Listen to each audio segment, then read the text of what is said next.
The gentleman from Virginia, Mr. Goodlatte, is recognized. Thank you, Mr. Speaker.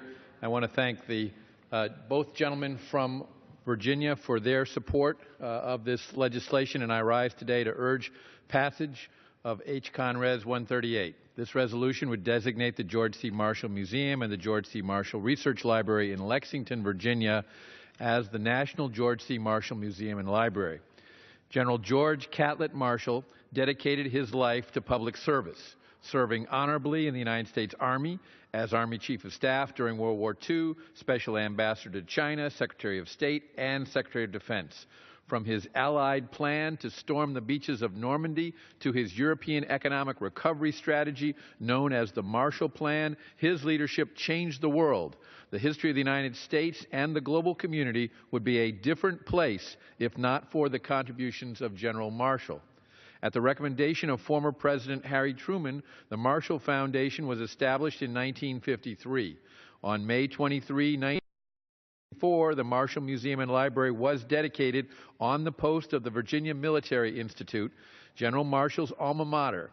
For over 50 years, the Marshall Foundation has devoted its mission to educating the public about the important contributions of General Marshall. The museum has 5 extensive exhibits and houses General Marshall's 1953 Nobel Peace Prize. The research library collects, preserves, and shares the largest collection of documents pertaining to General Marshall's life.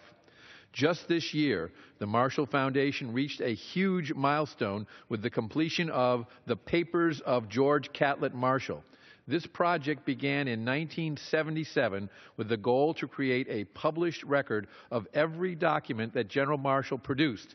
The final project consists of 7 volumes and includes 4,260 documents spanning over 5,666 pages.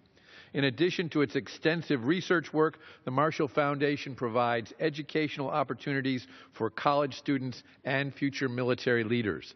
The Marshall Undergraduate Scholars Program sends college history students to the Marshall Foundation to conduct primary research in the library's archives. The Marshall Army ROTC Award Seminar also provides the top ROTC cadet at each college in the United States the opportunity to participate in a national security conference with fellow award recipients and current Army leaders.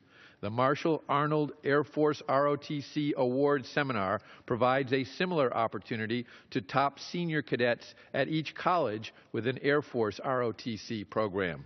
Last year, the Marshall Foundation began the Marshall Legacy Series. This is a 3-year series of exhibits, lectures, and events to showcase General Marshall's contributions during the 20th century and connects those contributions to today's world. This is just a snapshot of the important work the Marshall Foundation conducts to honor and preserve the legacy of General Marshall. I am honored to have such an important facility in my district, the 6th Congressional District of Virginia. General Marshall once said, "Sincerity, integrity, and tolerance are, to my mind, the first requirements of many to a fine, strong character."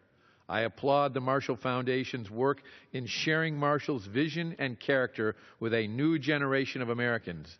I urge passage of this resolution to honor one of America's most sincere and distinguished public servants by congressionally designating the Museum and Library in Lexington, Virginia as the National George C. Marshall Museum and Library. Thank you, Mr. Speaker. I yield back. The gentleman from